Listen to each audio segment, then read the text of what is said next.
Good morning, folks. Welcome to Transwest Truck Trailer RV. My name is Paul Lavoie. Today we got a special one. It is our actual four-wheel drive one on a perfect day to be test driving this sucker to CX to test out that four-wheel drive. But this is a 2025 Freightliner M2 106 Plus with a Summit hauler conversion, and once again, it is our 4x4. It is a factory 4x4 install, so full warranty on it and everything like that. We're gonna get started on the front here. Like I said, it is the Summit hauler conversion. You've got Summit hauler's chrome grille that makes it pop even better than what it already is. And of course, their three-piece bumper down below. If anything does happen out on the road, it makes it so that you can easily change these things in and out and getting you right back on the road. Recovery hooks right next to them. And then of course your very, very important Detroit Assurance Safety Package. This is for your front end crash alert, making it so that if anybody does brake in front of you and you're not paying attention, it will brake for you, which is a very, very nice feature. Up top, compressed fiberglass hood. And like I said, this does have the 4x4 install on it. I'm a 6-foot guy, not exactly small, and look at how big this bad boy is. So once again, compressed fiberglass hood, very durable. If you're in a hail area like we are, makes it so that it's not gonna get those little dings on there. So you don't need to PDR everything. In here, we have the Cummins ISL engine coupled with the Allison 3200 TRV transmission. And if you're mechanically inclined, you can easily work in here. It's very, very open. What I love about this. Fuel filter, air filter up there, coolant up there. You can even fill your fuel or your oil, and then your dipstick right there. Fuse relay box right here if you need to change out any of the fuses. This is one of two. The other one is on the inside of the cab. I'll show you where that's at in just a little bit. This is your power steering fluid reservoir right here, and then your fuel filter water separator right there. A nice little feature they've added in here, if you do need a quick jump, if you have left the electronics on, is your leads for your batteries are right here. Negative right there, positive right there. Give you a quick jump. If you needed maintenance in the battery, it's in the back, and I'll show you where that's exactly at as well. Here's our big boy tires. These are the 385/65 R22.5 with the Alcoa wheels on it. Very massive tire. This is awesome though. So much tread on there, you can go basically anywhere. But what we've done in here, we've added an extra drum in there for the wheel balancers. The ball bearings in there, evening out the tire as you're going down the road, making it so you're keeping as much surface area as possible on there. I'm gonna go ahead and shut this now. And even though this is such a tall truck, it's still very, very easy to do it. Just push it. It's gonna fight you back because there's a safety in there. The gas ring's pushing you back so that if a gust of wind does, it doesn't come and squish you in there if you're working on it. Just make sure when you're done, safety straps down, locking it down. And for cold days like this, engine block heater. Plug that into just your regular outlet, making sure your fuel's not gonna get gunked up, and it gets you on your way. This is one of your fuel tanks right here. It is lockable. Very easy to access. Fuel right here, it is a 50-gallon on this side, it is a 50-gallon on the other side, making a total of 100 gallons. And then right here you have your DEF tank. It is a 6-gallon DEF tank, getting you roughly about 350 miles per gallon on that. Like I said, lockable. Just make sure on days like this, not too much snow is getting in there because it has a tendency to sometimes lock up. These are very important on this big bad boy. It's your step-ups right here. A lot of surface area, so you are planting your foot down there, but it is up high. But obviously it is a anti-slip on there, going down the entirety of the truck. Anywhere that you have the ability to step up besides the wheel wells, that's where you're supposed to step. Right here we have a hookup for a trickle charger if you want to top off those batteries. That is the plug-in right there, or you can even charge a 9-volt battery as well. Hop it in here. I'm going to show you the back sofa seat. It is a 3-passenger sofa seat. But the best feature about it, if you are tired on your long days of work, you can just put it down, pull over to the side of the road, put it down, and get some Z's. Just make sure you do have, blanket and pillow. But it's a lovely feature that they actually add on these things. Absolutely love it. This is the panel for the batteries. It's 3 bolts on the front and then 1 in the back. Easy enough to just take apart. Once you're done, pull it off, then you can maintenance the batteries, whatever you need to do. Make sure to put that panel back on though. In the back here, this is one of 2 storage bins that are this size. Inside here, they are diamond plated, very durable. You can basically store anything that you would like in there, but we have added an air line, which is an absolutely great feature if you need to fill up a tire or fill up anything else that you have an idea for, you have the ability to do it. Also, we've added a fire extinguisher in there as well. These are weatherproof. They have the weather stripping on the side, keeping all moisture out, and it is lockable. So you can basically secure that. This is the back one. It's a little bit smaller. This is one of two of this size. And as you're looking in there, I'm gonna get this started, but it is diamond plated just as well. But a lot of storage in here. I do wanna see, as he's panning back around to me, I'm gonna get this started up so we're actually getting warm up in here. Just make sure when you're putting the key in the actual ignition, that you're clicking it over to the accessories mode. It's gonna go through its safety check. About 5 seconds, 5 clicks, you'll hear it. And then give her a start up. I'm gonna show you in the front here, the front seat. This is an air ride seat. Controls for it are right here, just going up and down, absorbing all those bumps in the road. Right here are controls for the lumbar. And then your heated and cooled seat. It's an absolutely beautiful feature they've added on here. Also, you have your kill switch. Freightliner puts these in all of theirs. If you're not a daily driver on this, then what you're gonna be doing is clicking that off, shuts down all electronics and actually saves your batteries. There is one more button in here. It is the light test button, making it so that once you're about to get on the road, you would hit that. You'll walk around the truck making sure all indicator lights are actually on. Going back here, just shutting this up, and we're gonna be looking at the back of the bed. All covered diamond plating, making that sucker very durable as well. It is an aluminum bed, so if you do live in a salted area, it makes it so it's not gonna rusting out or anything like that. We do balance it out with a steel plate to balance it out so you're actually not bouncing down the road if you don't have if you're not hauling anything. Nice feature they add on here is 2 pre-drilled holes that you can add an exterior storage bin, or for this one, for instance, with these big tires, you're gonna be using a lot of fuel, so you can add an exterior fuel tank. And up top here, you've got your 2 indicator lights for brakes, and then of course your brake backup lights. And then in the middle there on the headache bar, you've got your backup camera. We do use a Voyager system here. You can hook up to 4 cameras on that Voyager system. You can hardline it in if you want, or they even have the ability to do it wirelessly now. On the outsides of the bed right here, you do have a track system if you do need to tie anything down. You have a 1,000-pound weight limit to maybe put a spare tire or something like that on there. Just small little details that they do to make this thing great. In the middle here, that is that steel plate that I was talking about. It is pre-drilled already for both fifth wheel and gooseneck. So you can actually let us know whichever you would like to be set up. We always recommend the fifth wheel Hensley for the air ride if you're doing that. But we can also put a drop-in ball there for your gooseneck. Hookups for your electronics for your trailing are right here. And this is going to be your hardline hookup for your power for your Voyager system.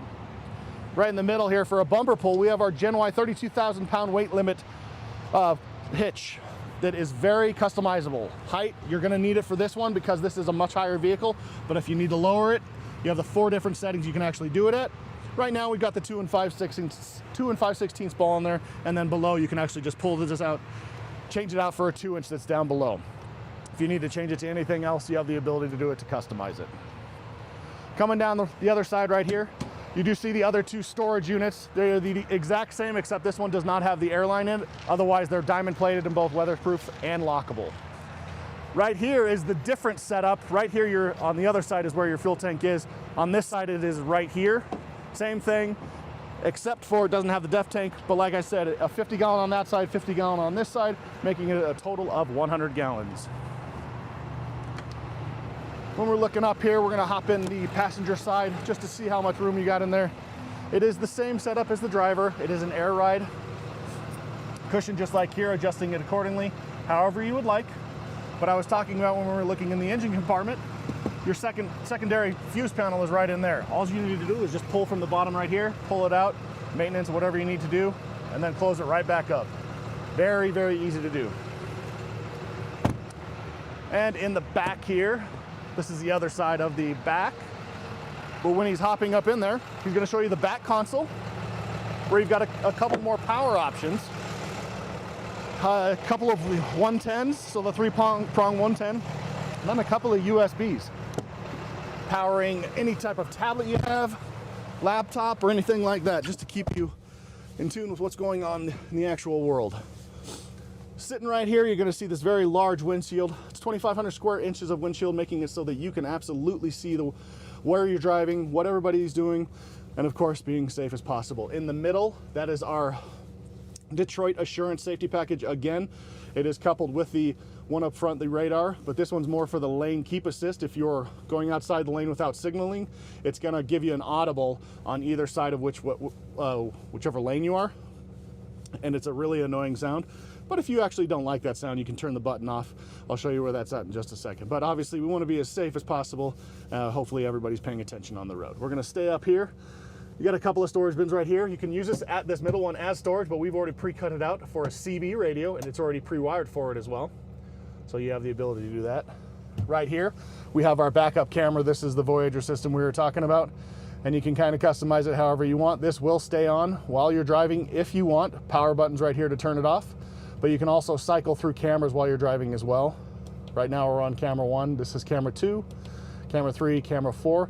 But if you do have anything like livestock or horses in the back, you can do a split screen on camera 1 and 2, or the trifecta of 1, 2, and 3, or 1, 2, 3, and 4. Making sure you're keeping your eye on everything like that. Air horn right here, and then a secondary mic for your Bluetooth right here. The first one's in the middle up top. This steering wheel is actually telescoping, so you can adjust it accordingly just by the switch down here, going up and down and then in and out. And I'm gonna move it right now just so we can actually see all this, but I'm gonna start over here on the door panel. You'll notice right here that there's only two. There's a button right here that you would click over that actually makes it so you can actually adjust the rear windows, and then your side mirrors right here. They are heated. They are breakaway mirrors that I didn't go over, so I apologize for that, but they do just break away very easily. And then of course you're locking and unlocking. Left here, turn signals and your windshield wipers. This is how you'll be controlling all the dashboard right here, just going up and down in the information and more on the middle of the board. And you can customize it whatever you want to actually see. It's just showing you info, letting you know exactly what's going on with the truck. RPMs right here, your oil pressure, and then your fuel gauge right here. There's two gauges right here. The white one is for your fuel. The blue one is for your DEF, so you're knowing exactly how much you actually have left. Right side, you've got your actual speed. This is air, primary and secondary, the same setup there. White is for your primary air, and then blue is your secondary air, and then of course your water temperature right there. Right side right here, this is for answering and hanging up phone calls for your Bluetooth, and then your cruise control is all set up right there. Right down here is your gear shift, your Allison 3200 TRV transmission. Very easy to navigate through, drive and reverse and neutral right in the middle, but you can also set it up into an auto or to a manual transmission just by clicking this, and then going up and down in the gears. You'll go down this way or back up this way. Last feature on this one is your engine brake. It has a 3-level engine brake. Up top is off. Going down 1, 2, and 3 is just going through the different levels of it, just however intense you want to have it, depending on your load. Air hookups for your trailering right here. If you do have air brakes, there's your hookup, and then of course your air control for your actual truck. This is an air ride truck, so it's not only the seats, but the actual entire cab is air ride as well, making it as smooth as possible while we're driving down the road. Controls for your subwoofer right here. And then this one is if you have electronic brakes, we have a red arc system that you can set the gain whatever you'd like. Hazards, dome light, footwell light, and then your pre-trip light. Pre-trip light is set up for both the truck and the trailer, so once you're hooked up and ready to go, you'll hit that. You'll walk around the vehicle making sure all the indicator lights are working properly. Right here, you have two optional switches. You can add anything that you would really want. We were thinking about adding a light bar to this. We're not exactly sure yet, but you have the ability to do that. But you can add anything else that you want to, like maybe a winch or anything like that. Right here are the transfer cases for your 4-wheel drive. Just clicking it on, locking it, making sure that that's actually going to be going. You also have a low and high feature as well. Down below here are for your safety features. Automatic brake assist, your lane departure warning like we were going over, and then your traction control right there. These are all buttons that are there to turn off the system, so the systems are always on. If you want to click it, it'll just turn it off. The fourth one is a shutdown override. If you're getting a message stating, hey, there's something going on with the engine, we're going to be shutting down the engine in 30 to 45 seconds, what you'll do is you'll hit that button, and you're not in a safe area, you'll hit that button, get some area safe, and then you'll actually stop, and then you'll turn the vehicle off, because that will keep the engine going no matter what. Controls for your rear air right here, just your cool and then your heat, and then the fan speed is right here. This is your rear differential lock, so if you do want to lock that up in the back, That's the ability to do that. Suspension dump right here. If you need to get down even lower, it'll drop down for those lower trailers, making it a little bit easier for you. These controls right here, HDMI and USB-A, all controls for the actual infotainment system, which is up top right here.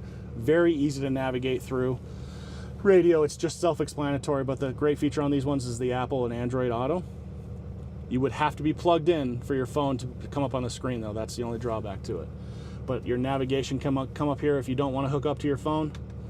Like I said, very easy to navigate through. You also have a couple of power options right here. These two right here are a 12 volt and then a USB-C hookups. Only for power though, just charging your whatever you needed charged. Down below here, you've got controls for your front air. You've got your fan speed right here, the different zones, and then of course your heating and cooling right there. Very large console area.